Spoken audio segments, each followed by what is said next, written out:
Magandang gabi po sa ating lahat. Maulang gabi ho, biglang umulan kanina. Tayo po ay tumayo at tayo po ay mag-aaral na po ng salita ng ating Panginoon sa aklat po ng unang Timoteo chapter 6.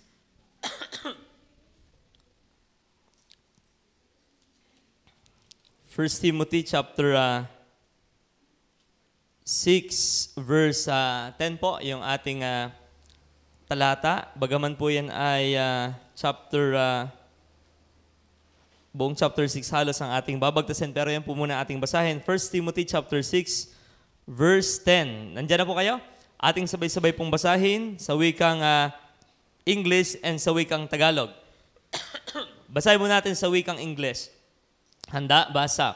For the love of money is the root of all evil, which while some coveted after, they have erred from the faith and pierced themselves through with many sorrows. Verse 10 sa Tagalog, sapagkat ang pag-ibig sa salapi ay ugat ng lahat ng uri ng kasamaan, na sa pagnanasa ng iba ay nangasinsay sa pananampalataya at tinuhog ang kanilang sarili ng maraming mga kalumbayan. Tayo po ay manalangin muna. Muli, Panginoon, nagpapasalamat kami sa iyo sa gabi pong ito. Salamat po sa maghapong pag-iingat niyo po sa aming lahat na iyong mga anak. Mula kaninang umaga na kami iyong ginising hanggang sa amin pong kanya-kanyang ginawa sa maghapon. Salamat, Panginoon, ang iyong kamay ay sumasa amin. Purihin ka dahil ikaw po'y napakabuti. Ang dayo pong nagaganap na mga kalamidad, trahedya, kaguluhan sa mundo po, sa iba-ibang panig ng daigdig. Pero salamat na kami po'y minamagaling niyo pa sa Pilipinas, na meron pa po kaming kapayapaan. At hindi po namin yung tinitake granted, Panginoon, sapagkat any moment, pwede rin po magkaroon ng kaguluhan sa aming lugar na ito, sa aming bansa. Kaya nagpapasalamat kami na hindi nyo pa po yun pinapahintulutan, Panginoon. Purihin ka po at maging sa gabing ito, na nagkasama-sama kaming iyong mga anak mula sa iba-ibang lugar dito sa bayan ng Taysan. Salamat po na kami po ay may pagkakataong makapakinig ng salita mong muli at makapanalangin mamaya, Panginoon. Muli po ipatawad sa lahat ng pagkukulang at kalabisan. Salamat din po sa pribilehiyo na makapangaral po ulit ng iyong salita. Kayo po ang gagabay sa amin at sa aming pagtatalakayan. Nawa po ito'y maging kapakinabangan sa aming buhay pananampalataya, Panginoon. Salamat po, Banal na Espiritu. Alam namin ikaw po'y sasama sa amin sa pag-aaral ngayong gabi. Dahil ito po'y aming hinihingi sa ngalan ng Panginoong Jesus. Amen. So, baka po magtataka yung iba. Kami ho ay binigyan po ulit ng pagkakataon na ang mga manggagawa po ay makapangaral ng salita ng Diyos. Kaya po si Pastor ay makakapagpahinga ng ilang Wednesday bago po uli umikot. Kaya pagtiyagaan niyo ho kami sapagkat at ang atin hong pastor ay kami po ay pinagbigyan munang makapangaral uli ng kanyang ng salita po ng ating Diyos. So muli po isang magandang gabi sa ating lahat. So tayo po ay mag-aaral pong muli ngayon pong buwang ito. At sa madarating na buwan, we'll talk about giving. It's about money. So, money matters. Yan po yung mahalaga na ating naintindihan. At sa Bible po, yung money, yan po ay pag-define natin, ano ba yung money? Kasi ang ating topic tonight ay the love of money. Okay? So, pag-usapan po natin ang apat na bagay tungkol sa pera, the definition of the love of money, the detection that you are in love with money, Number 3, the distraction when you are in love with money, and the deliverance from the love of money. Apat na D, yung ating pong sisikaping matalakay ngayon pong gabing ito about sa love of money. So, atin muna pong i-define yung pera. Money. When we say money, it's a portable medium of exchange. Yan po yung portable medium of exchange, generally accepted in society as a measure of value. Kayo po ba yung may dalang pera? Alam kong lahat kayo may dalang mga pera. Hindi ko natatanong kung madami o hindi. Pero lahat tayo ay nakahawak na ng pera at most probably tayo ay minsan nagtataka bakit nga ang pera ay may value. Yan po yung napag-usapan na ang papel na yan ay magkaroon ng value. Okay? At noong unang panahon po, wala pa namang pera nun. Ang ginagamit nila po yung barter. Ano yung barter? Yung palitan ng ako ay may sibuyas, ikaw ay may talong, o di tayo palit. Ikaw ay may baka, ako ay may ginto, palit tayo.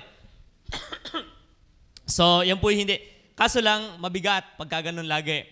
Kahit kayo magbabayad at ang bitbit mo ay baka, ay tuuhong mabigat. Kaya sa templo, maging sa templo po, pag inabasa niyo po sa Old Testament, pagka ang maghahandog ay taga-malayo pa, pinapayagan ng Diyos na i-convert sa pera yung kanyang handog. Kasi ang hirap namang ikaw igaling pa, halimbawa, yan, nagigera sa Israel ngayon, ikaw ay nasa Beersheba, punta ka ng Jerusalem, ay hila-hila mo yung baka, so hindi na lang ganon. Ikino-convert po ito sa pera. And as early as Abraham, meron na pong pera na pinag-uusapan, silver. Okay? Ang pera po nung unang panahon ay silver. Okay? Alahas yan ngayon. Pero nung unang panahon, yun po ang ginagamit na pananalapi. And bagaman iba-iba po ang valuation ng pera, pero ang puntos natin po, ang pera ay panahon pa ng Old Testament and New Testament, the Bible talks about money. Okay? Kaya mababasa niyo rin po sa Lumang Tipan, meron diyang mga gera, shekel, money. Meron po diyang iba-ibang valuation ng pera. And even ang ating Panginoon Jesucristo po, nung siya po'y nasa sa lupa, ay tinalakay po ng ating Panginoon ang pera. So also, almost all the New Testament writers, sa mga nakapagbasa po ng Bible, inyo po makikita yan. Kaya wag po kayo magugulat, pag sa simbahan ay tinatalakay ang pera. Okay? Kasi biga dito may talakayin tungkol sa pera. Kasi yung iba kasi akala ang pera ay masama. No. Pag-usapan natin, hindi masama ang pera. Kaya nga niliwanag natin ang topic natin tonight ay love of money. Naisan po nating itama, money itself is not evil. Kasi pag evil yung pera, akin na lang yan. Okay? So ngayon pong gabi, ating pag-usapan, ang masama ay yung love of money. But the money itself, bilang ito yung material na bagay, hindi ko alam, baka isang araw ang pera na nga ngayon ay, hindi mo na nakikita ang pera. We are in cashless generation. Napakadelikado ng ating tinatakbong ito.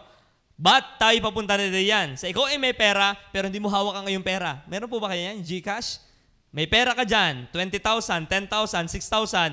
May pera ka, pag wala kang internet, hindi mo magagamit yung pera mo. Tama po ba yan? At tayo papunta dyan sa cashless society. Okay? Kaya ang mayayaman ngayon, hindi nag-i-invest sa dollar. Sila ay sa silver and gold. Yun ang kanilang binibili. Yun ang kanilang itinatago. Kasi ang tunay naman talagang pera, mula pa ng unang panahon ay ang silver and gold.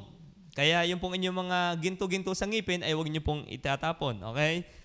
But anyway, so puntahan na po natin itong ating talakayan ngayong gabi. Ating pong balikan ulit yung ating talata. 1 Timothy chapter 6, verse 10. Ang sabi po rito ng Bible, sapagkat ang pag-ibig sa salapi ay ugat ng lahat ng uri ng kasamaan. Sa English, for the love of money is the root of all evil. So, kasi pagka ito, we are talking about giving din po ngayong month na ito. Pag hindi natin ito naintindihan, na tayo masyadong na-in-love sa pera, it would be a hindrance to us to give. Ngayon ating i-define, ano ba yung love of money? Okay? Yung pong love of money, yan po isa lang salita sa original na lingwahe. Nang ibig sabihin po niyan ay philargonia. Okay? Philargonia, mahalaga ho kasi yan Kasi yung ang ibig sabihin ng love of money ay ito, philargonia, nang ibig sabihin po ay fan of silver or covetous.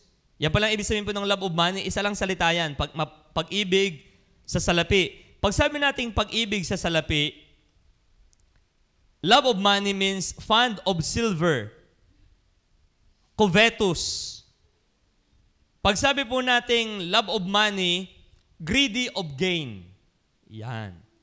Kaya sabi sa Biblia, yung pag-ibig sa salapi pala po, ang ibig sabihin ng pag-ibig sa salapi, ay ikaw ay greedy of gain. Naisulat ba ito dyan sa ating Hindi.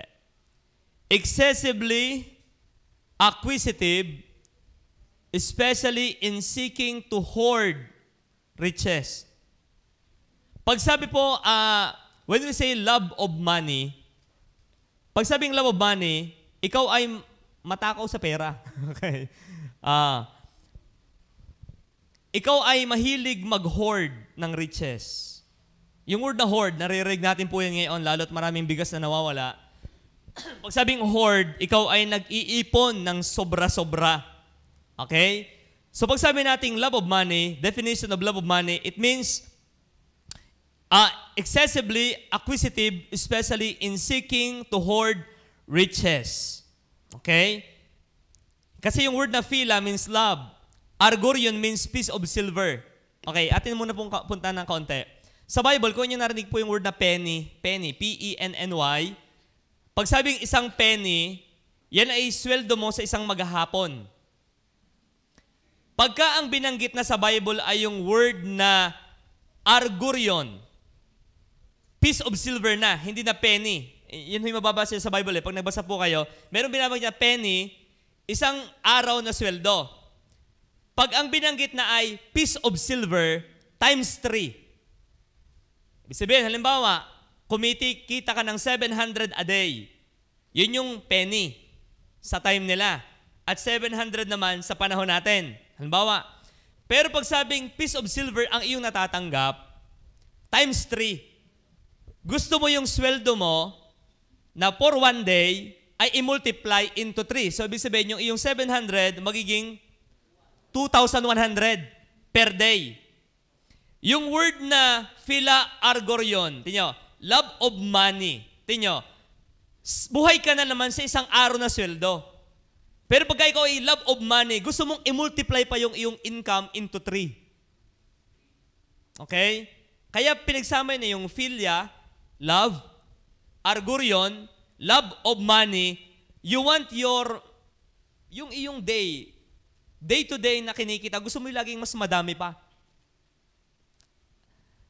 May problema ba doon, Brother Henry? May problema po doon. Kasi sabi sa Biblia, give us this day our daily bread. Give us this day. Kaya yung iba, ba't ako magbibigay pa? Ay, ako yung may bukas pa. Ako yung may babayar. Yung ang dami niyang pinapangarap ng higit. Yung nag-hoard masyado. Ay, nagkakagera na. Dapat magtago tayo ng maraming pera. Yun, inanay tuloy. You see? Hindi pwede mangyari ho yun. Kaya dito, when we say love of money, yan pala tumutukoy sa yung argorion, piece of silver, 3 times the value of a penny. Ang penny is the laborer's pay. Kaya kung yung mababasa po sa Biblia, nung si Mary Magdalene yata yun, ay naghandog ng 300 worth of penny, 300 penny worth ng pabango. It talks about 1 year salary. Why? 300 days in a year ang working day nila. Ibig sabihin, 300 penny ang kanyang ibinili. Ibig sabihin, ganun kalaki. So, ang isang penny ay isang araw. Pero pagka ikaw ay may love of money, yung ginamit diyang money ay hindi penny, kundi argorion, silver. Gusto mong mas madami pa. Higit sa kaya mong, yung higit sa sapat ang gusto mo pang makuha. Kaya yan yung po yun. At sabi rito, ano ba ang love of money? Atin lang binabasa ho. Ang Bible ay nagde-define mismo ng ano ba yung love of money. Love of money, ito pa. The love of money, so yan ay philagoria, na ibig sabihin na ay fond of silver, covetous, greedy of gain. Gusto mong mamultiply pa ng higit-higit ang iyong sapat ng kinikita sa isang araw. Ngayon, ano ang kanyang kadugsong pa? The love of money is the root of all evil. When we say root, ugat, rhiza. Ang ibig sabihin po, that which like a root spring, sabi ng Biblia, ang pag-ibig sa salapi, ang ugat. Di ba kaya ang puno'y nabubuhay ay may ugat? Tingnan po, tama ang Biblia. Ang pag-ibig sa salapi ay ugat ng lahat ng uri ng kasamaan. Yan. Kaya po very dangerous ang love of money. Kasi lahat halos ng sort of evil, almost all, ay may kinalaman sa pag-ibig sa pera. Tama po ba yan? Papatay dahil sa pera. Magpapalit ng asawa kasi mas mapera yung kanyang kabit. You see? Magsasyabu, magbebenta ng illegal kasi doon mas malaki ang income. 50,000 lang na puhunan, 2 million ang kapalit na dividendo. Ang street value. Sabihin, yung love of money is the root of all evil. mandadaya sa politika para makaluklok at nang makapang-hoard ng maraming pera. You see, almost all evil na meron sa daigdig natin, yung gerang nangyayari. Ba't di ba may gera? Sinagot na po yun ng Bible sa James chapter 4, because you are covetous. Ba't ba may gera sa ibabang panig ng daigdig? Covetousness, agawan ng lupa, agawan ng mineral, agawan ng makukuha sa West Philippine Sea. It's all about money. That's why the love of money is the root of all evil. Ngayon, ba't ito binabanggit sa church? Kasi hindi lang ang outsider ang pwede maapektuhan ng love of money. Even ang mga Baptist, pwede tayong maapektuhan ng pag-ibig sa salapi. At mamaya ating titingnan kung tayo ba ay may mga sintomas na ng pag-ibig sa salapi. Kasi nakalagay din naman po ang mga symptoms ng may pag-ibig na sa pera. Ikaw ay may COVID ikaw ay sinisip-on, nilalagna't, nataga ka ng gulok, nasipa ka ng kabayo, nabaligtad sa motor, may COVID ka. Okay. Ngayon, meron din naman mamaya. Pero ang puntos po natin, yung word na root. Pag sabing root, ito yung pinanggagalingan ng lahat. All, pan. Pag sabing pan, all. Almost all evil ay nag-uugat sa pag-ibig sa pera. Human trafficking, drugs, lahat na ng mga pwede niyong pangalan ng mga krimen, mga kasalanan ay halos nakadugsong sa pag-ibig sa pera. Tama po ba yan? Ngayon, ano yung evil na binabanggit ng Biblia dyan? The love of money is the root of all evil. Ano bang evil yan? Yung word na evil po dyan, it talks about worthless. Ang pag-ibig sa salapi, ang ugat ng lahat ng walang kabuluhan.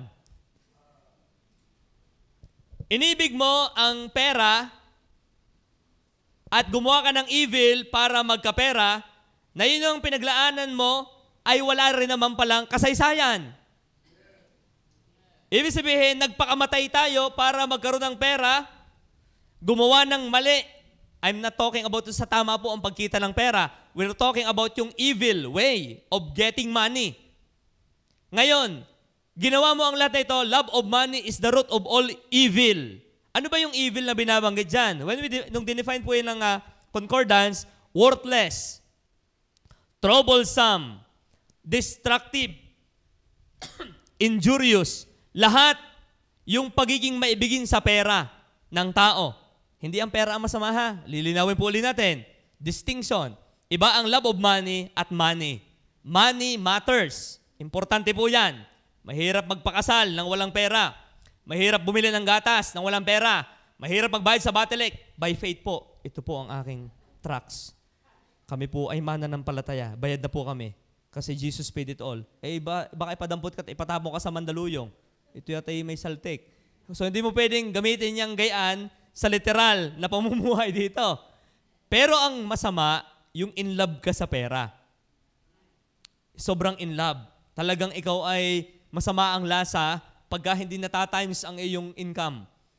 Ikaw ay parang masama na ang lasa, parang ang pera na ang iyong pag-asa. Ngayon, ano po yung evil diyan?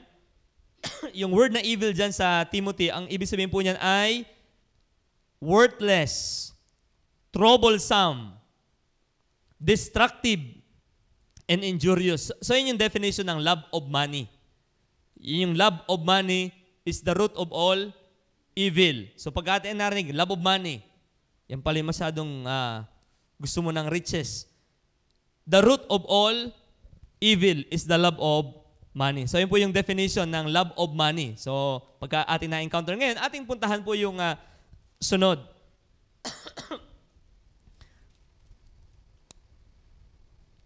Ngayon, ang ating pong sunod na point ay detection. Okay? Paano ko malalaman na ako ay nagmamahal na ng pera? Kasi mahalaga rin po yan.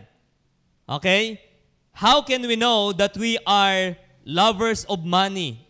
Paano ba nalalaman, Brother Henry, na ang isang tao po ay lover of money na, more than lover of God? Tingnan po ang nakalagay sa Biblia. Okay? Verses 5 to 8 ng 1 Timothy chapter 6. Pagtataltala ng mga taong masasama ang mga pag-iisip at salat sa katotohanan, na nagsisipag-akala na ang kabanalan ay paraan ng pakinabang. Okay, merong ganyan ng tao, makapagsimbat ng swertehin. Okay. So ang kanilang isip, yung kabanalan ay paraan ng pakinabang. Makapagpastor at nang marami ring mag-support sa akin. Okay? Ako ay magtatayo rin ng aking relihiyon, Senyor Aguila, at nang makontrol ko ang buong Surigao, Kibuloy, ang buong Davao. Ang ginagawa nila, yung kabanalan ay paraan ng pakinabang. So may mga ganyang tao. They are turning yung godliness into gain, yung para manghuthot ng pera. Ngayon, pagdating po doon sa verse 6, datapat ang kabanalan na may kasiyahan ay malaking kapakinabangan, sapagkat wala tayong dinilang anuman sa sanglibutan, at wala rin naman tayong mailalabas na anuman. Tama ang Biblia.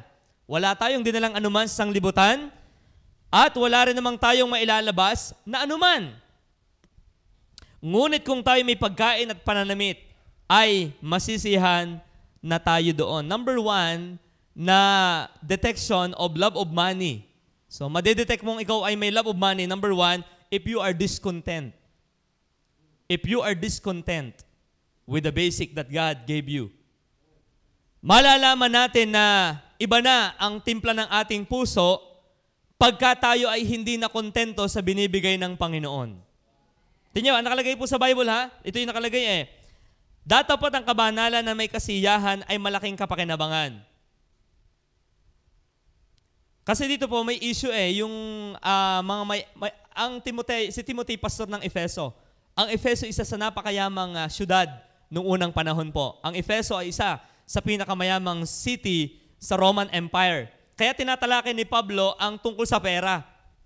Ngayon, kasi possibly na nagkakaroon ng inggitan ang ang mahihirap na Kristiyano sa mga unbeliever na mayayaman. Or sa loob ng simbahan ay merong, alam niyo na, may diskriminasyon sa mahihirap at hindi ko alam ang mismong konteksto, pero yun yung probably reason. Kaya sabi rito ng Panginoon, wala tayong dinalang anuman sa sanglibutan at wala rin naman tayong mailalabas na anuman. Tingnan po, verse 8, ngunit kung tayo may pagkain at pananamit, ay masisihan na tayo doon. Kailan tayo napapasok na lang love of money? Ganito po yan. Ikaw ay may pagkain na at pananamit. Hindi ako makakasimba brad sa linggo eh. Kasi times 3 ang sweldo. Yun na yung binanggit ko lang kanina na Pela Argorion times 3 of the common wage. Triple pay pag Sunday. Kita niyo po yun? Buhay ka naman sa sweldo mo na pang isang araw, ay baka gusto mong triplehin ng linggo. Ngayon, kung any day yan, except Sunday, that's good. Pero yung naapektuhan ang pagsamba natin sa Panginoon because of money, teka. Are you discontented with God? Ikaw ba'y ginutom na niya? Sino po rito magtataas ng kamay na, Brother Henry, ako'y tampo sa Diyos. Ako'y ginutom ng Panginoon. Yung hitsura natin yan. Ginugutom tayo ng Panginoon. Ay tayo nagbibilugan. Tama po ba? Sabi ng Biblia, I have been young and now I'm old. I have never seen the righteous forsaken nor his children begging bread. Tama po ba yon? Ako'y naging bata at ngayon ako'y matanda na. Sila pala yon. Okay? Hindi ko nakitang kailanman na ang matuwid ay pinabayaan, ni ang kanyang anak man ay namalimos ng tinapay. Ay, inaamag pa nga ang tinapay sa atin minsan. Ang atin yung mga rep, may mga pagkain, naku, expired na. God never, kailan may tayo hindi pinabayaan ng Panginoon. Kaya kasalanan, kinakaya pa na tayo ng love of money when we are discontented. Yung tayo aligagang, may pagkain na naman, may pananamit na, may maganda pang ang bahay. Ano ba ang totoong hinahanap sa buhay? Anong toong hinahanap mo pa sa buhay? May pagkain, may pananamit, may simpleng tirahan. Anong iyong hahanapin pa? Kaya hindi makapagbigay minsan kasi ako bibili pa ng yate. Kailangan ba yun? Bala ko rin bumili ng isang Apache helicopter, susugudin ko ang mga Hamas. Hindi mo na kailangan yun. Pagka may pagkain, ikaw ay may pananamit, labis-labis pa nga ating damit. Buksan ninyo ang inyong mga Durabox. ang inyong mga wardrobe, ang dami nyong damit na hindi nyo nagagamit. Ang dami kong damit na hindi ko rin nagagamit. So God is more than enough. Anong ating tuong problema? Tayo parang discontented to God. Na Lord, paano yung nagbigay? God has given us so much.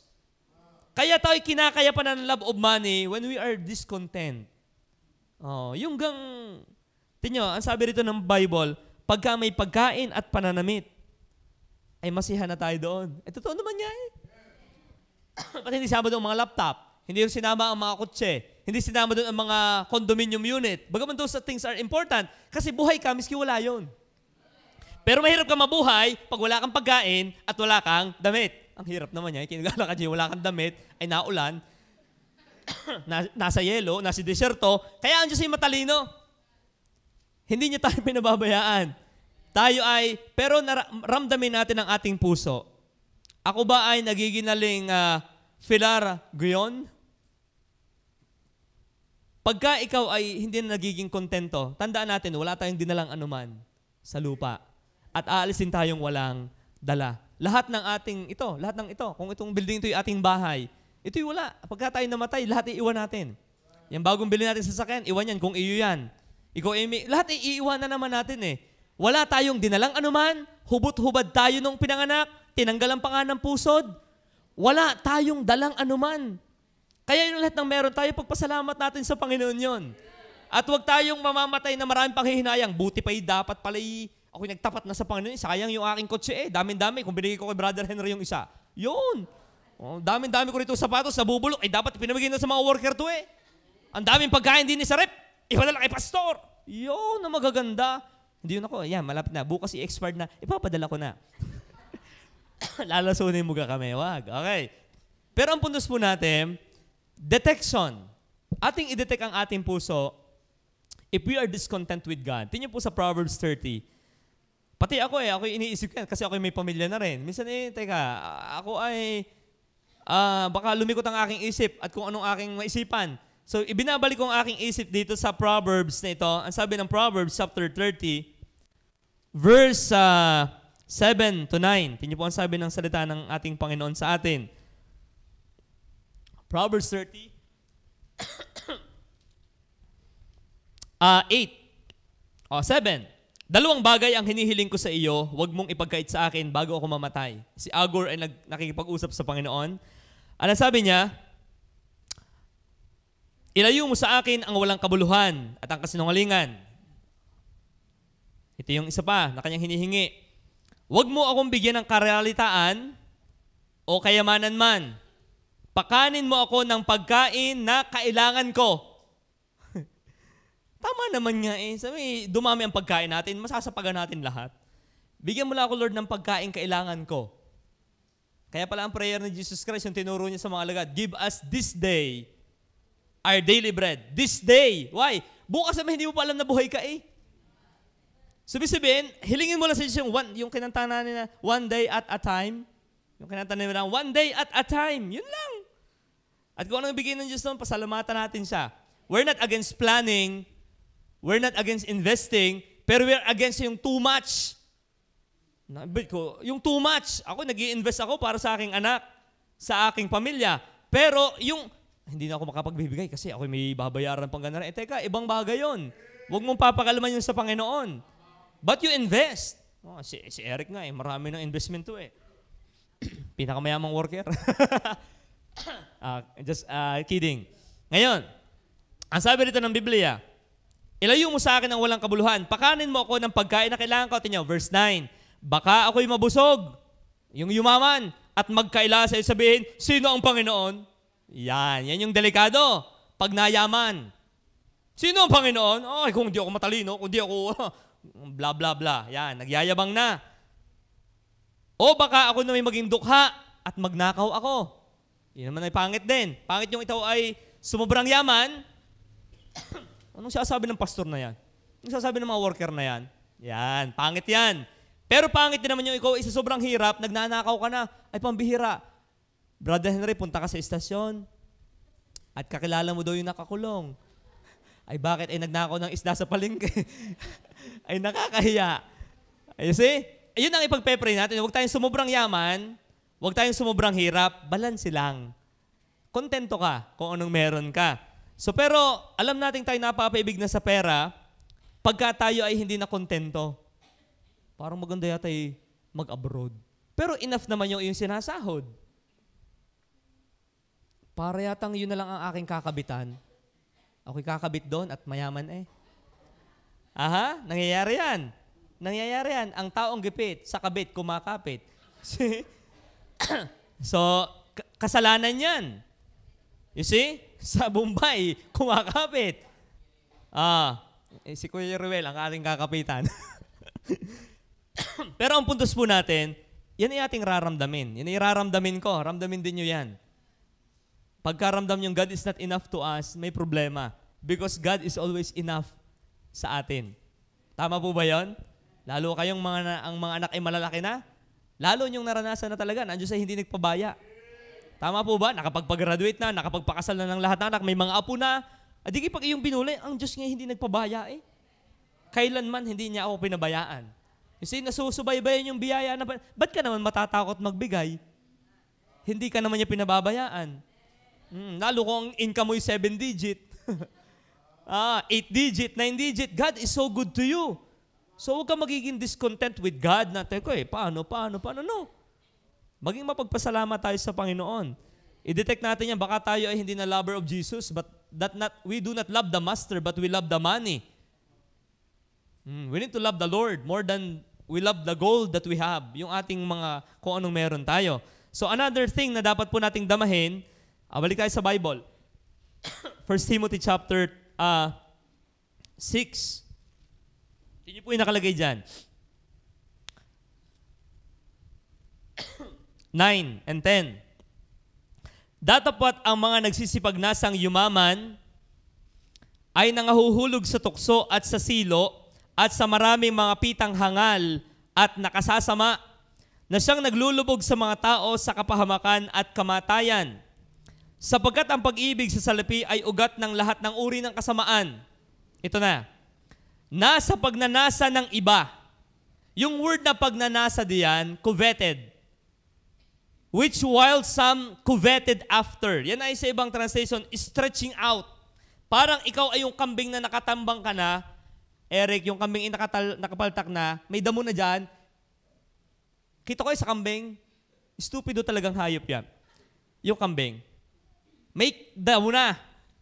May damo na. Abi, ito yung lig, yung pinipilit niyang hilahin yung kanyang lubid at meron pang gustong langgutin. Yung meron ng damo rin sa tapat. Aray, damo na eh. Abi, ito. Yung word na coveting after, yan ang ibig sabihin yan. Stretching. Yung masyado mong ang number 2 point, madidetect mong ikaw ay may love of money if you have dominant desire, masyadong dominante yung desire na, mahalaga yung may pira. Para ako namigay dyan sa may Daily Mart. Sabi, hindi ko kailangan yan. Ang mahalaga may kita ako araw-araw. Yun, sabi ko, delikado yan. Ano magiging delikado? Kala ko yung hahampas niya ng martilyo eh. Ano magiging delikado? Mahalaga yun, may pera ako may trabaho. Tingnan ang takbo ng maraming isip ng tao. Ang dominant desire ay pera.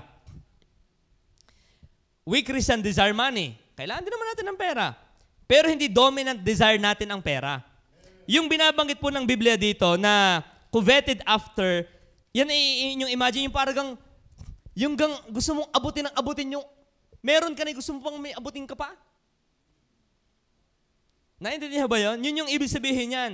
Pag sabing ikaw ako ay may love of money na, meron tayong disproportionate desire over ang ating desire na magkaroon ng salapi. Sa ating mga nag-work, why are you working so hard? Para kanino ka bumabangon? Di ba? Sa Nescafe po. Ang puntos natin, behind every action is a motivation. What motivates you to do that? Pagka ang nagmo-motivate lang sa iyo ay tapatan ko yung aking kumpare. Tapatan ko yung aking kumare. Baka masabing ako lang ang mahirap sa aming pamilya. Baka sabihin, hindi ko naipain yung aking, yung puro tao, man-pleasing. At tapos yun na yung nag-stretch sa'yo, masyado ko na-stretch to the limit. Naku, pastor, hindi na po ako makaka-attend kasi may trabaho rin po ako ng Sunday morning. Ay, mamayang hapon, ay ako ba papasok na uli? Ay, talaga namang ine-stretch mo to the limit ang iyong sarili.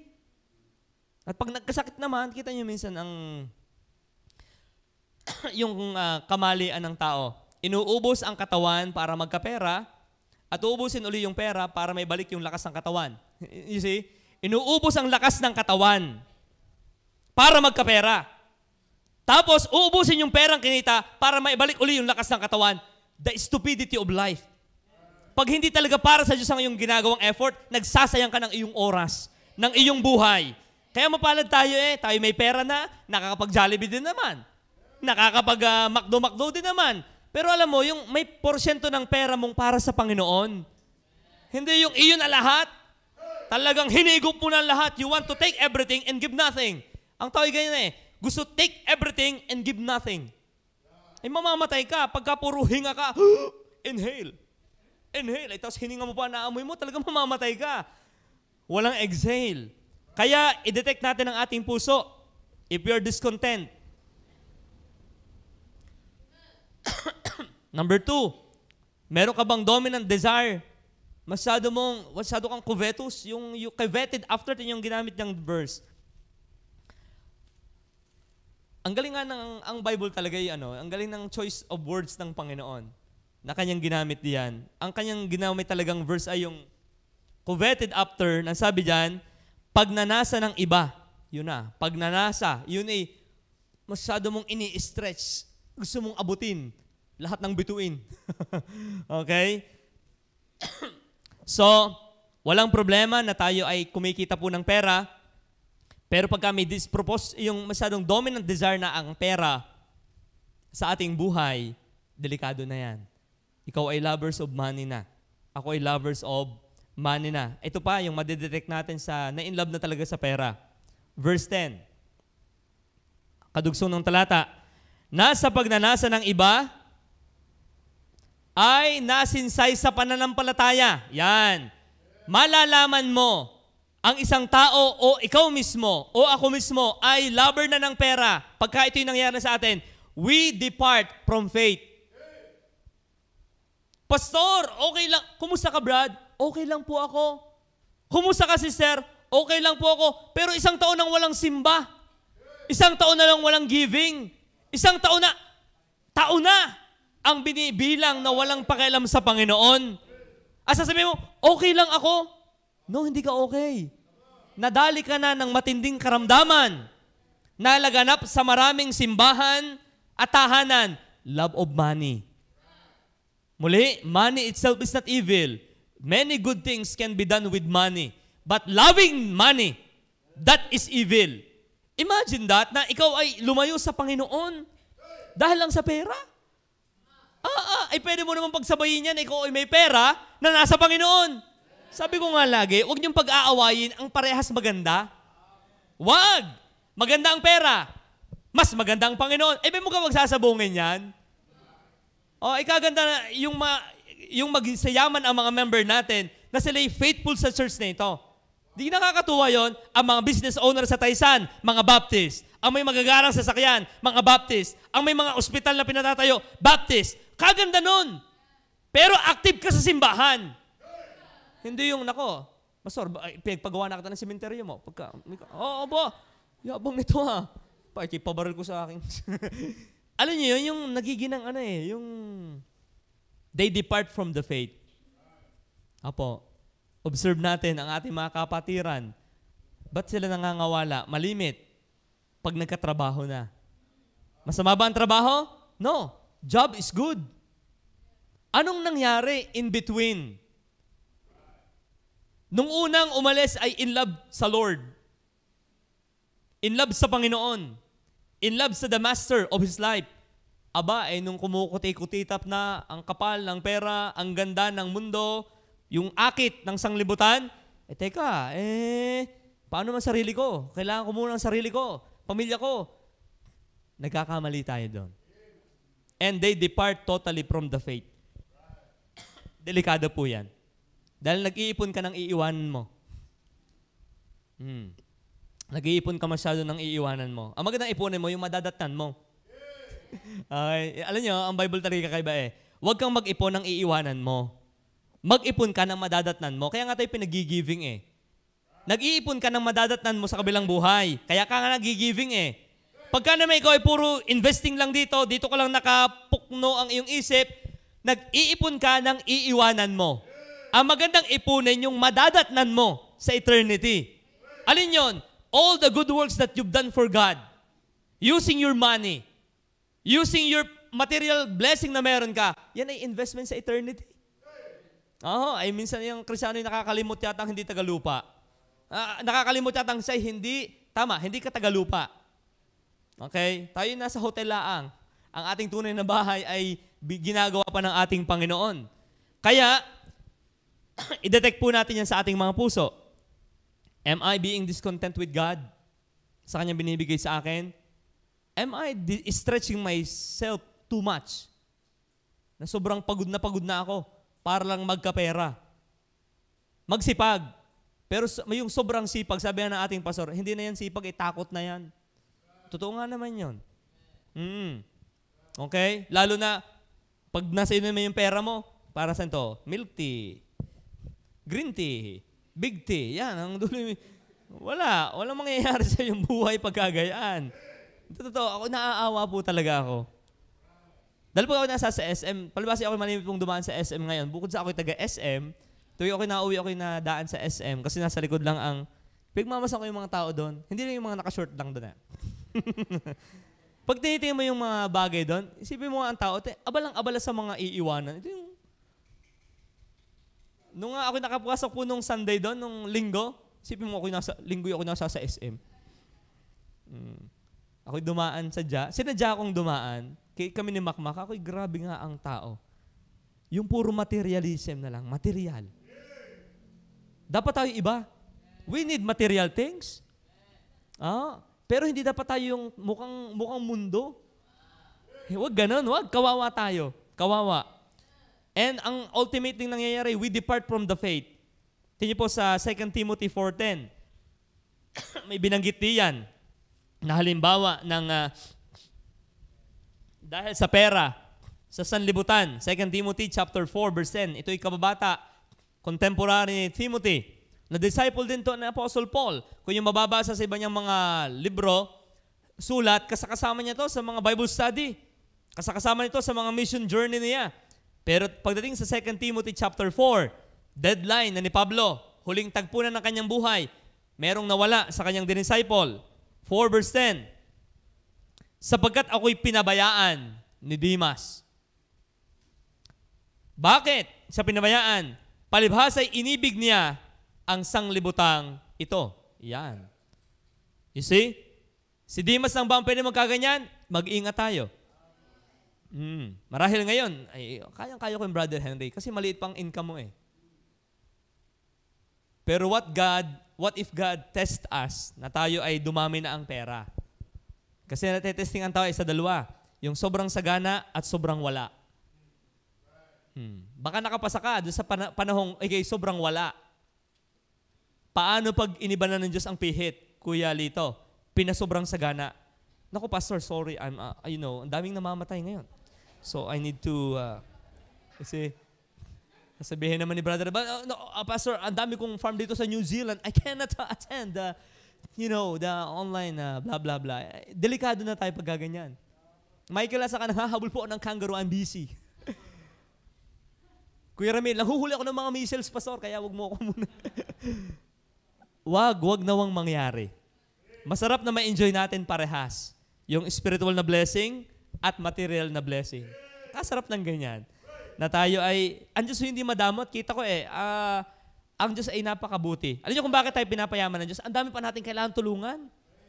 Lalo pag kayo po involved sa soul winning, pag sa simpleng scramble, ay napakasaya na. Scramble. Sa akin, hindi ko na pinapansin scramble. Bakit gusto ko Dan Eric's ice cream o kay Magnum? Pero may mga taong batang sayang-saya sila sa gano'n na. Kaya bakit dapat tayong i-bless ng Diyos at maging tayong mabuting katiwala? Ang dami natin pang pwedeng i-bless na tao. Be a blessing.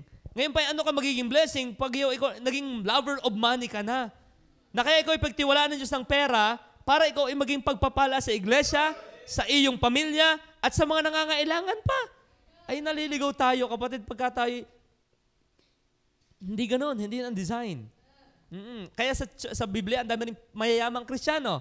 At sila, tinyo, blessing sila sa kanilang church, sa mga lingkod ng Panginoon, at sa mga inaakay pa nila sa Panginoon. Yun yung purpose. Kaya, ba't mo gagustong ang yumaman? Ba't mo gagustong marami nga ang iyong pera? Dapat meron talagang maliwanag kang dahilan. Or else you will depart from the faith. So, we defined it. Madetect natin yan. Ngayon, bakit po delikado ang love of money? Okay? Una, punta tayo sa number 3. Point number 3. So sana naman, doon sa mga diagnosis na yan, wala pa sa atin yan. Sana'y wala. At kung meron na, ay tayo lumapit agad sa Diyos, Lord, pakicure nga na rin aking puso. Bigyan ko ay nagkakagana rin. Bigyan ko ay nagiging hindi kontento sa iyo. Ikaw ay napaka... Alam niyo ngayon, may gera sa Israel. Pag may gera, dyan mo maintindihan, alin lang ba ang mahalaga? Umatake ang Hamas. Nagtakbuhan. Anong binitbit ng tao? Asawa at mga anak. Hindi yung, yung ating, dala to, at saka ito, dala ang electric fan, pag nagkaroon na ng gera, ang una mong bibit-bitin yung pinakamahalaga lang. Lahat ay iwan na. Tama? Alam nyo, dapat yan ang ating mentality bilang Christian. We are at war. Ba't ka totoo nag-iipon ng mga iiwanan mo pag nagtakbuhan na? I'm not saying don't invest. I'm saying don't invest too much. Don't invest too much. Hold everything. Hawakan mo lahat ng bagay ng maluag. Kaya pag hinalta ka ng Diyos, hindi mo, aray ko, kasi kapit na kapit ka masyado. Wartime lifestyle. Habang ako nanood ng gera kanina, at siyempre pinupulbusan ng Israel ang Gaza ngayon eh. Grabe naman niya ang ginawa din nila sa kabila. Pero habang pinagmamasan ko, nung tumatakas na mga tao for their life, iwan ang kotse, naglilipad namin sa, wait, saglit lang bomba yung aking Ferrari, ipaparada ko lang muna ng ayos. Walang ganon. Ang dala mo lang yung mahalaga. Tayo minsan nakakalimutan nating, paano nga pagka nagkaroon ng gayaan sa atin, iwan mo rin naman lahat. Tapos, kaya, wala kang ikapo dahil bumili ka nun. Thank you. Muli, hindi natin sasabing masama po yun, pero ang masama, nagkaroon ka nun na pinapabayaan mo sa Panginoon. Pwede ka naman magkaroon na hindi mo pinapabayaan sa Panginoon, bigla lagi mong pinag-aawa yung maganda. Huwag nga tayong lumagay sa ganong, lagi mong pinag-aawa yung parehas maganda. Nagkaroon ka ng iPhone 15 Pro Max. Na hindi ka nag-ikapo, pwede ka naman bumili nyo na ikinag-iikapo din Bumili ka ng kotseng maganda, di ikinag-ikapo din, bigla paglalabanin mo lagi. Hindi ko alam sa mga Kristiyano. Yung hindi magkaaway, gustong pagbabagin. Why? Yung kasing love of money. Nagdo-dominate na. Ngayon, destructive ang love of money. Ating silipin sa verse 9. Bakit yan i-destructive? 2 Timothy. Ang galing talaga ang Panginoon mahal na mahal niya tayo. Iniiwas na tayo sa buhay na nagsasayang ng ating pera, ng ating mga resources. Tingnan mo, ano yung distraction pagka ikaw ay lover of money? Number 1, sa verse 9. Datapwat ang nagsisipagnasang yumaman. Ito yung matinding pagnanasa ha. Talagang walang linggo-linggo, walang Wednesday, wala nang Bible reading, wala lahat. Basta pera. Pera lang ang kailangan. Yun ang kanyang buhay. Motto, plak. Yun, di plak dahil isang araw din yan. Datapwat ang nagsisipagnasang yumaman ay nahuhulog sa tukso at sa silo at sa maraming mga pitang hangal at nakasasama na siyang naglulubog sa mga tao sa kapahamakan at kamatayan. Alam nyo, isa-isahin yung word na ginamit ng Diyos dyan. Puro negatibo. Sa English, temptation, snare, foolish and heartful lust, drone, lumulunod sa tao, into what? Destruction and perdition. Pag inyong inisa-isa yan, word study nyo yan, akin trinay kanina, ako'y nalulunod puro negatibo. At ang malupit, yung panghuli, yung dalawang huli, distraction and perdition. Ano yung distraction and perdition? Sa Tagalog ay kapahamakan at kamatayan. Alam nyo, why love of money is dangerous? It can cause you physical destruction. Pagka ikaw ay lover of money, more than lover of God, physically, you will be destroyed. Why? Ay workaholic ka Sobrang workaholic. I admire sa masisipag nating mga empleyado. That's good. Dapat ang Kristiyano ang halimbawang empleyado. Pero yung ganare, Brad, di ba Sunday ngayon? Ba't narito ka pa? Ay, sir, kailangan Aba, ang boss na nagsasabihin, ba't hindi ka pa nauwi? Di kayo linggo ngayon. Di kayo nung in-interview ko dati, gusto mong linggo po. Basta po, sir, walang pumapasok ng linggo. Ay, bigyan ang boss mo na ay uwi na, linggo ngayon Ay, naku sir, kailangan na Alam niyo mangyayari sa isang araw? Physically, sira ka. Ang Diyos ay matalino, kaya tayo pinagpapahinga. Kakatok tayo pag wala tayong pahinga. Yan yung makina. Eagle naman yan. Yan man kung ano mang makinang magaling. Huwag mo yang pahingahin, Eric. Ay, kakatok yan. Bakit ang tao ay nadidestroy physically today? Ay, masyadong habol sa pera. Gaano kakadaming pera ang gusto mo para kayo maging masaya na? Magkano? Walang katapat yan. How much money? Para sabihin mo talagang, okay na, tama na. Huwag mo na akong bigyan yan, tama na. Ako'y lungad na. Wala. 1 milyon, hindi ka papayag. Bakit? Hindi ka makabilang bago Montero noon. 1 bilyon, isa lang SM ni Henry C. ang naipagawa mo. 1 trilyon, ang utang ng Pilipinas ay 15 trilyon na. Gaano kadaming pera para maging masaya ka? Wala. Hindi kayang tapatan ng pera ang ating puso. Kaya pag hinabol mo ng hinabol, pagka ako'y may 50,000 na pastor, ako'y titigil na at ako'y masaya na. Ako'y pag maging faithful na, 50,000, ay nako, ay ang lifestyle mo naman, sobra-sobra. 100,000 pastor, ako'y mag-faithful na. Nako, ay kung bumili rin, ang kain sa Shangri-La, doon magre-relax sa, talagang magastos din. Wala din yan. Ay nagtaas nga yung pera, ang iyo namang lifestyle ay tumaas din.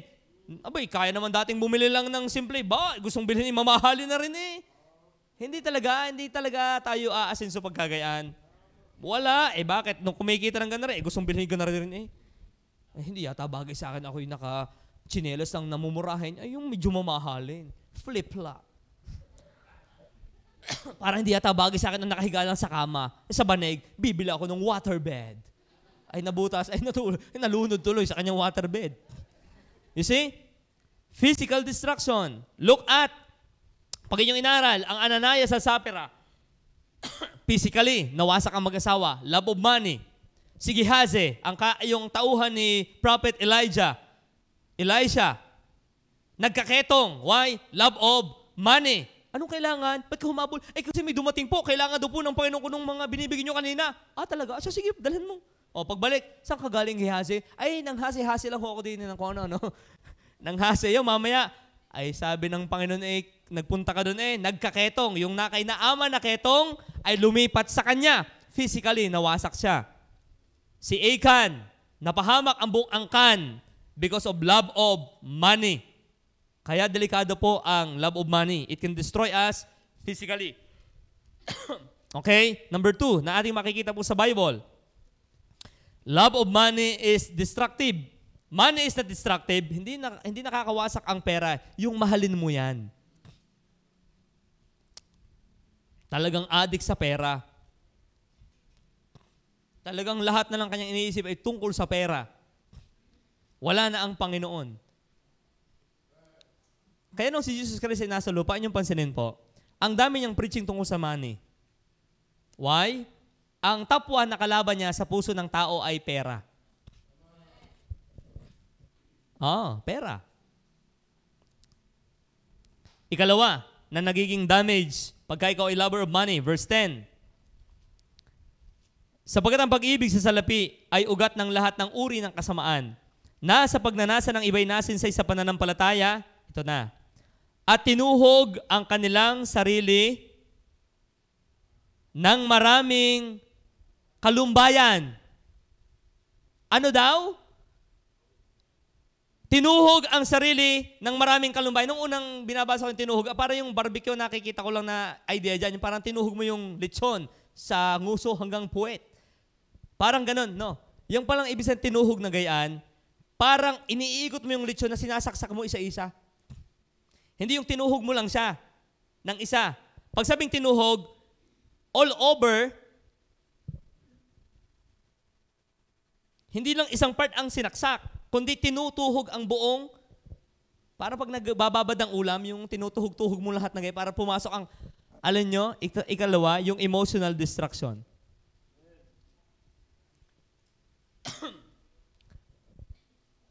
Love of money. Bakit maraming taong nababaliw? Dahil diyan. Nalugi ang negosyo. Nabaliw. Nagpakamatay. Dito sa Taysan, maraming record ng ganyan. Because of pagkalugi sa negosyo, ay nagpapakamatay. Ibig sabihin, kung ang pag-ibig sa pera ay nakakaganda, eh bakit nagpapakamatay? Bakit emotionally? Sa halip na ikaw ay maging masaya, ay ikaw pa mukhang oranggutan, ay ikaw ang mapera. Uutang ito. Hindi ka masaya sa buhay mo, ikaw pa ang mapera. Nako. May paikot-ikot sa ating gate. May paikot-ikot. Ay, may palinadaan laang. Siya ang hindi tinutugan sarili ng maraming kalumbayan. Eh, ba't walang CCTV rin eh? Lagi din dyan. At saka, dapat 12 ang ating gwardya ha? Isang pinto. Hindi siya mapakali sa kanyang buhay. Ay, talang tayo. Ay, tayo miski palakad-lakad, wala nangingid na pa sa atin. Hoy. Ay, wala mapapakinabang din eh. Miski kidnapin. Kasi, pero yung mayayaman, na masyadong naging kubetos, tinutuhog ang kanilang sarili ng maraming kalumbayan. Why? Ba't malumbay? Alam nyo, gayang maraming pera, yan hindi, walang maraming tunay na kaibigan yan. Lito ang mayaman kung sinong tunay niyang kaibigan. Why? Kasi marahil ang isip niyan, kailan malapit sa akin ako'y may pera? Pag wala kang pera, wala ka ring kaibigan. Di ba may kantang ganyan ng Unbeliever? Ay, totoo yun. Kaya pagka ang salalayan, kaya ka lang maraming kaibigan ay mapera ka, paano pag wala ka nang pera? Kaya ang mga mayaman, walang mapagkatiwala ang ayos. Kaya nung interview si Ramon, yung may-ari ng San Miguel Corporation, siya'y tuwa na meron siyang driver noon, 40 years ago, driver pa rin niya hanggang ngayon. Bakit? Bihira ang makatagpo ng gayon. Kasi mayaman ka lang, kaya kasasamahan. Paano pag hindi na? Kaya ang mayaman, yung yung lovers of money, emotional distraction. Tingnan yung word na pierced diyan. Yung pierced. It talks about torture one's soul with sorrow. Penetrate entirely. Huwag niyong iisipin pag maraming pera, laging masaya. Nakakapagpasaya ang pera. Lalo ngayong Papasko at may bonus, hindi nakakapagpasaya. Pero pag inisip mo, maraming inaanak din eh. Money, love of money can do a lot of emotional destruction. Yung word na sorrow, pierce themselves through with many sorrows. Ano ba yung sorrows? Consuming pain. Ano yung sakit na parang gumagapang? Hindi lang naka-stay sa isang lugar, kundi parang nakakalat na sakit. Yan ang problema pagka ikaw ay lover of money, emotionally, parang ikaw ay hindi happy. Look at the lifestyle of the billionaire around the world. Pinapanood ko ang buhay ng mga billionaire sa mundong ito, how they spend their money. Talagang wala. Yung isa namatay na overdose ng drugs. Kasi sila hinahanap nila yung magsasatisfy sa kanilang buhay, hindi nila masumpungan sa pera. Tayo namang wala pa doon, parang isip natin, siguro pag ako'y katulad ng mga yun, ako'y ayos na, alam niyo yung minsan, yung kaingutan natin, yung, alam niyo na, yung, sinabi na nga ni Solomon, vanity of vanity. Di nga. Pag ako'y naroon, it will not be vanity. Nasabi na nga niya yun eh. Tapos pag naroon na tayo, oo nga eh, tunay nga pala yun. Yun, meron kang emotional problem tuloy. Dapat, nasa church ako ngayon, hindi ako nagtatrabaho din eh. Kung nakinig lang sana ako kay pastor. Dapat hindi ko na rin kinabit eh. Di ka, naiisip mo tuloy, you have emotional burden. Ba't natanggap ko pa nga rin trabaho nga rin yan? Tuloy, ako'y talina na rin, saga na rin. You see, nagkakaroon ka ng mga emotional distraction. Nasa abroad ka, ang pamilya ko, kumusta na nga kaya? Yan, di mo. Kasi pwede naman din iniisip mo doon. Muli, hindi ako against na nasa abroad. At maganda yan, kung tayo makakapagbakasyon din yan sa inyong mga bansa. Pero, yung ang pangarap mo doon, baka sa kapapangarap mo na magandang pamilya, ay nasira ang iyong pamilya. Yan huy maliwanag na, 80%. Kaya kung mag-abroad ka, ay isama mo ang iyong pamilya. Pero ikaw laang at may pamilya ka, kaya sa akin, okay mag-abroad yung mga binata. Okay, magpakasasa ka dyan. Pero pag may pamilya ka na, see to it na isama mo ang pamilya mo dyan. Delikado. Baka yung iniisip mong buuing pamilya ay lalo lang nasira.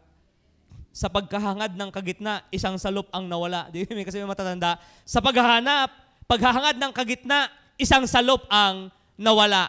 Napabayaan mo yung mas mahalaga kaysa sa pera, ang iyong pamilya at ang iyong pananampalataya. Kaya emotionally, merong turmoil, pambihira. Puro panghihinayang ang mangyayari sa buhay.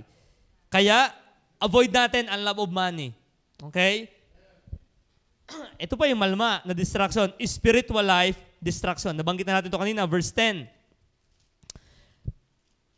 Nasa pagnanasa ng iba ay nasinsay sa pananampalataya. Yun. Nawala na ang Panginoon sa buhay. Naging puro penge noon. Gusto ko yun. Nawala na ang Panginoon, puro penge noon. Gusto ko rin noon. At noon pa, penge noon. At noon, nawala na ang Panginoon. Nasinsay na sa pananampalataya. Revelation chapter 3 verse 17. Nangyari yan sa church ng Laodicea. Revelation chapter 3 verse 17. Nang sabi ng Panginoon sa church ng Laodicea, ito'y napakayamang simbahan. At ang sabi ng Panginoon, sapagkat sinasabi mo, ako'y mayaman at nagkamit ng kayamanan. Ito na, malupit eh. At hindi ako nangangailangan ng anuman. Alam niyo yung tagpo dito, di ba? Nakasarado na ang pinto at si Jesus ay nakatok na sa labas. Bakit? Ang sabi ng taga-Laodicea, ako'y mayaman at nagkamit na ng yaman. Wala na akong kailangang anuman, pati ikaw. Kaya nga pinagsarahan niya na si Jesus Christ eh. Hindi na rin kita kailangan. Yan ang delikado. Pagka tayo nahok ng pagpapayaman, baka dumating sa puso mong, okay naman ako ah. Isang click lang ng isang click, nandiyan na lahat ng gusto ko. Anin ko pa ang Panginoon sa buhay ko. Kaya minsan, wawasakin talaga tayo ng Panginoon. In your affliction, you will seek Him early. Huwag nawang dumating yun sa atin. Nagigibain ng Diyos yung ating mga inaasahang yan. Para sabihin natin, Lord, talagang you are the only one I really need in my life. Huwag nawang mangyari. Huwag natin pagsisilosin ang Diyos. Na para bagang, Lord, ito ay katapat mo. Walang katapat ang Diyos. Wag. Lalo yung inyong sources of income, wag mong itatapat sa Panginoon yan. Saglit lang niyang gibain lahat. Hindi naman ang Diyos parang, gigibain. Hindi naman ang Diyos ganun, pero kaya niyang gawin yun. Pag hindi niya nakakatulong sa iyo, He can do that. Kaya, ito po'y ating iiwasan. Finally, we define it. Na-detect natin. O kaya ay sana'y wala pa ito sa atin. Nakita natin ito'y destructive. Paano tayo ngayon makakaiwas sa love of money? Okay? Atin hong dadalan lang ito. At ito'y ilan yung naka-enumerate yan sa Bible na guidelines ng Diyos. Binanggit sa verse 10. Verse 11. Datapat ikaw, o tao ng Diyos. Kayo po ba'y tao ng Diyos? Tayo ay sa Diyos. Ibig sabihin, datapat ikaw, o tao ng Diyos. Number 1, tumakas ka sa mga bagay na ito. Flee. Nararamdaman ko na, Brother Henry, parang ako yung paliban-liban na lang linggo. Nagkakat-kat na ako ng pandadaya. Natutuwa na akong gumawa ng kapalsuhan. Nagsisinungaling na ako sa aking giving. Anong gagawin mo? Flee! Alis dyan! Kung yung trabaho mong yung talaga naagaw sa isa, alis dyan! Alisan mo yan. Hindi kalooban ng Diyos yan. Dahil kung kalooban ng Diyos yan, hindi ka dapat nagkakaganyan. Flee! Alis dyan! God is able to give you other na hindi ka apektado ang iyong pagsamba. You see? Kasi kung kalooban niya ng Diyos, ba't nagkakaganyan ka? Flee. Layuan mo yan. Tao ng Diyos. Layuan mo yan. Natutokso na ako parang, wag na, sayang tong pera. Flee. Layuan mo yan. Hindi ng kalooban ng Panginoon. Yan o, nakalagay. Naka-enumerate po yung gagawin natin dito Oh. You need to flee. Sabi dyan, tao ng Diyos, tumakas ka. Flee these things. Sunod, follow after righteousness, godliness, faith, love, patience, meekness. Ay baka tayo kaya nagmamadali, gusto natin makipagtapatan din sa mga nakasanlibutan. Sa amin yata ang batch, ako na lang ang walang kotse, kaya ako'y magpapakayaman na din. Ang sabi rito, follow righteousness. Yung pa rin tama. Godliness. Ano nakalagay pa? Faith. Wala ka ng tiwala sa Diyos. Patience. Love. Ay, wala nang patience Talagang nagmamadaling yumaman. Isang nagmamadaling yumaman ay malapit sa kapahamakan. Ano pa nakalagay dito? Meekness. Yan ang ating i-follow. Huwag yung ating covetous heart. Huwag. Yan po nakalagay. Follow. Number 12, verse 12. Fight. Fight. Ano yung fight? When we say fight, yan ay parang wrestling, to contend, struggle with difficulties. Muli, hindi natin ito pag-usapan kasi madali po yan. Hindi yan madali. Hindi madali ang labanan sa love of money. Very powerful yan. Kaya anong kailangan natin gawin? You need to fight. Lumaban ka. Hindi yung you go with the flow. Alam nyo, ang patay lang na isda ang nadadala ng agos. Ang patay na isda, nadadala ng agos. Pero pag buhay na isda, you can go against the current. You need to fight. Ay, uso na Everybody's doing it. Ay, bakit yun? Miyembro din dito. Hindi nag-iika po. Ay, mas mayaman pa sa akin. Ay, di ako gagaya na rin. Fight! Labanan mo pa rin, ipaglaban mo pa rin kung ano yung tama. Ba't ang kuya ko? Ba't ang ate ko? Ba't si brother, si sister? Don't go with the flow. Counter flow pag mali na. Hindi yung tayo gagaya sa mali. Ang patay lang na isda ang nadadala ng agos. Kaya pag patay kang isda, mamamaho ka din. Baguong ka na isang araw. You see? Fight. Verse 13 to 16. Ang guidelines ng Diyos sa atin. How to be delivered. Ang fourth point ay deliverance. Paano tayo makakapagtagumpay laban sa love of money? Flee, follow, fight. Focus. Focus. Nawalang focus ang aking boses. Focus. Ang sabi riyan, verse 13, ipinagbibiling ko sa paningin ng Diyos na bumubuhay sa lahat ng mga bagay ni Kristo Jesus na sa harapan ni Poncio Pilato ay sumaksi ng mabubuting pagpapahayag. Tuparin mo ang utos na walang dungis, walang kapintasan, hanggang sa pagpapakita ng ating Panginoong Hesukristo na sa kanyang kapanahunan ay papahayag siya na mapalad, tanging makapangyarihang hari ng mga hari at Panginoon ng mga Panginoon. Verse 16, na siya lamang ang walang kamatayan. Ikaw na nagpapakayaman masyado, ikaw ay hindi walang kamatayan. Si Jesus lang ang walang kamatayan. So dapat nagfo-focus ka doon sa hindi mawawala sa'yo. Ang kayaman ay may pakpak. Yan ay lumilipad.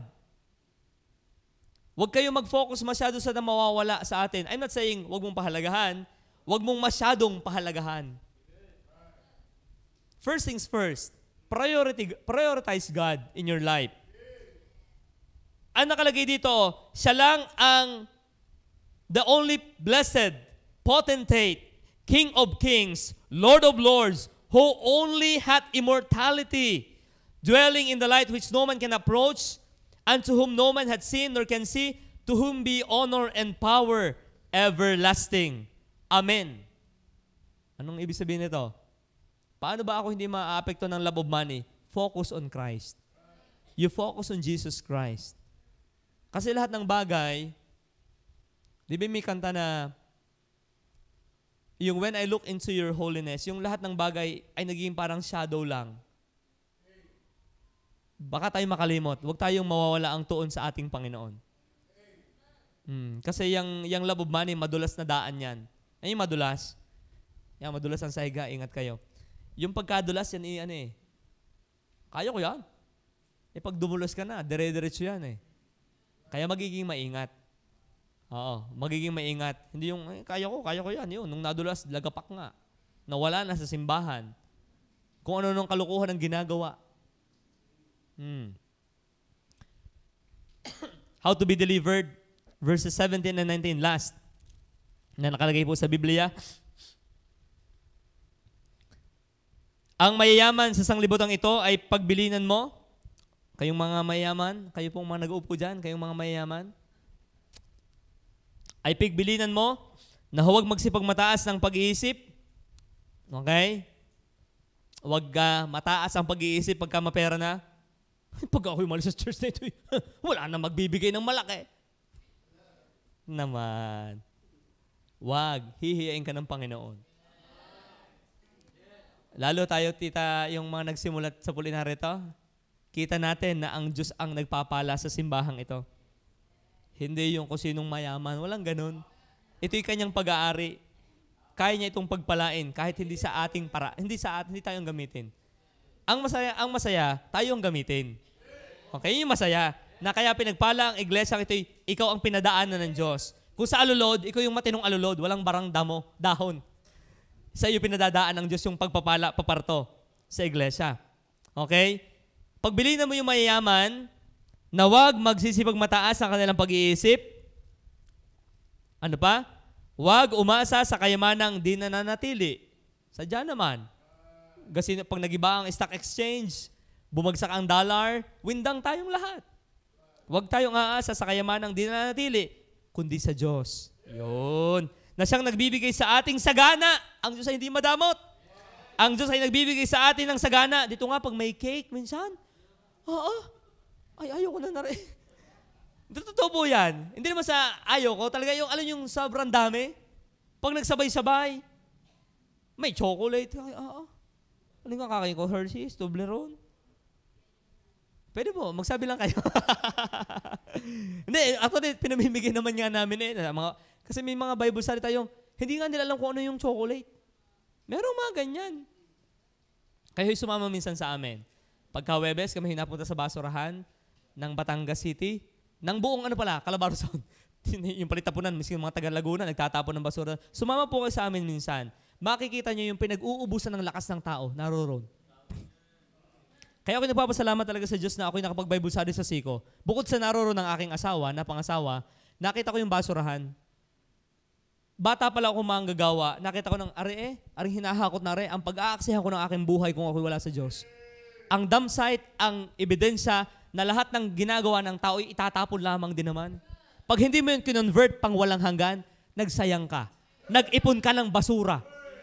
Di bali nang naging luma yan na nagamit mo sa Panginoon. Naluma ang sasakyan mo, naluma ang sandalyas mo, naluma ang damit mo, naluma ang bahay mo, naluma ang lahat ng meron ka, pinagamit mo sa Diyos. Hindi yung kaya napatapon doon, nabulok laang, hindi ka nagtatapat, walang nadalaw sa iyo. Wala, inipon mo lang lahat. Inipon mo yung iiwanan mo. Sayang. Sumama po kayo sa akin minsan doon, sa amin, you will see. Oo nga naman Una yung blessedness natin, ikalawa yung kita mo, ito pag hindi ko talaga ginamit ang buhay ko sa Diyos, ari lang. Nakatambak doon ang mga tae. Lahat na, nandun na lahat. Mag-face mask po kayo pagka bagong dating. Okay? Talagang kami balik nung ako na amoy. Balik tayo, balik. Hindi elek ang nandyan. Hindi, ang samaho ng amoy. Okay? Ano nakalagay dito? Sa verse, huwag tayong magtiwala. Ang Diyos kasi nagbibigay ng sagana sa atin. Sa Diyos tayo umasa. Ano ba nakalagay sa talata? Kaya anong dapat gawin? Nagbibigay ng sagana ng lahat ng mga bagay upang ating ikagalak. Ang Diyos ay hindi killjoy. Tandaan natin. Ang Diyos may lagi na akong gustong pagbigayin Lagi nang pagbigayin. Kasi ang joy ay, ang giving gives you joy.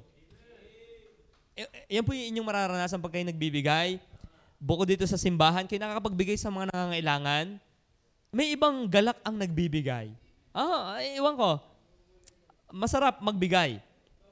Ngayon, verse 18. Ito yung dapat gawin po nating mayayaman. Kasi tayo papayaman eh. Team papayaman. Di ba nakalagay minsan yan eh? Team papayaman. Okay, bagaman tayo mayaman na, positionally, tayo kasing pantay ng ating Panginoon sa yaman. Pero dito sa lupa, kayo papayaman pa. Yan si Sarah, isang araw, may-ari ng tourist company. Kasi, si Millet ang may-ari ng Aboitiz. Mahira. Si Maricel na ang may-ari ng ProLife UK. Si Kuya Lito na ang bilihan ng kabaong ng buong Batangas. Kailangan yon. Maganda yan. Ang inyong kamatayan ay aming kabuhayan. Di ba? Yan ang pinaka-tema. Ang inyong kamatayan, aming kabuhayan. Saint Peter. Okay. Ngayon, nakalagay dito. Anong dapat gawin natin kung tayo i-bless na ng Diyos? Free in giving. Dapat hindi ka restrained in giving, but you are free in giving. Ikaw ay malaya na nagbibigay. Kasi nakita mo na, itong perang itong hawak ko, ito'y dapat alipin ko hindi akong alipin ito. Itong papel na ito, hindi dapat ito naalipin sa akin Ako ang boss mo. At si Jesus ang boss ko. Hindi ikaw ang boss ko. Dapat sa kinakausap niyo yung pera. Wala ako, brother, rin makausap Pero pag meron ka, kahit si Rizal pa yan, hindi, ito nyo, nakalagay sa Bible, na sila'y magsigawa ng mabuti, na sila'y magsiyaman sa mabuting gawa, na sila'y maging handa sa pamimigay. Ay dapat alam natin yan na, bigyan nga itong iipunin ko ng iipunin. Ay di rin paggamit ko sa Panginoon. Muli, we are not against investing, ha? We are against dun sa puro ka, earthly investment. Wala kang eternal investment. Dapat meron lagi tayong eternal perspective sa buhay, hindi puro worldly perspective, puro pang lupa lang. Tayo dapat may panlupa at panlangit na pananaw. Double vista baga. Kung sa salamin, may pang malapit at may pang malayo. Dapat hindi puro pang malapit. Parang nakagayaan ka na lang puro lupa. Yung parang lagi naka-cellphone, lagi nakatungo, napaka-prayerful. Kaya sabi rito, na sila'y maging handa sa pamigay, maging maibigin sa pamamahagi. Ang sabi, but in living God, verse 18, ready to distribute, willing to communicate. Verse 19, na magtipon sa kanilang sarili ng isang mabuting kinasasaligan para sa panahong darating. Yan na. Bakit ka tayo laging pinagbibigay? Bakit ka ang pera ay pinag-uusapan pa sa simbahan? For your good yan. Tingnan, last point. Na magtipon sa kanilang sarili ng mabuting kinasasaligan. Ano daw? Nung ako'y nagbigay, ako'y nag-iipon. At nung ako'y nag-ipon, ako'y nagtatapon. Oo nga. Pag ikaw ay nag-ipon na hindi para sa Panginoon, nagtatapon ka lang. Pero pagka ikaw ay para nagtatapon, gamitin ko na yung term, para ikaw ay nagtatapon, nagbigay ka na, nagbigay Lahat ay binigyan mo na Yan pala ang tunay na pag-iipon. Pinakakawalaan mo lang yung iyong iiwanan upang iyong madatnan sa walang hanggan. Kaya po nawa, ang pag-aaral na ito ng love of money, tayo makaiwas dito. We need to love the Lord. Let us be free in giving. Nakakatuwa yan. Na isang araw, ikaw yung isa sa pinakagalanting membro. Hindi ka nagpapasikat. Sadya lang puso mong ikaw ay mapagbigay. Yung binibigay ng kanan, hindi na alam ng kaliwa. Bagaman pwede po natin yung i-broadcast. Pwede naman natin yung gawin yan. Pero, kasarap na yung prayer na, yung kantang Make Me a Blessing. Dapat yun na maging prayer natin. Lord, make me a blessing. Gawin mo akong hindi lang blessed, but make me a blessing. Lord, you have given me so much. Help me to give you back. Huwag nawa ako maalipin ang binigay mo, kundi alipin mo ako na nagbigay nito sa akin. Kasarap ng gano'n. Na hindi ka alipin ng pera, kundi alipin mo ang pera dahil alipin ka ng Panginoon. Kaya po sana itong talakayang ito ay makatulong sa atin na every time we have money, tayo ay may pera, may mga blessing ang Diyos sa atin. Lord, make me a blessing. Huwag nawa akong makubabangan nito, kundi ikaw ang maging tunay na blessing ng buhay ko. At ako'y maging blessing sa aking pastor, sa church, sa community. Ako'y pagpapala. Yan po yung ating maging prayer. Na huwag tayong mabiktima ng love of money. Tayo po'y manalangin. Panginoon, salamat po sa araling ito.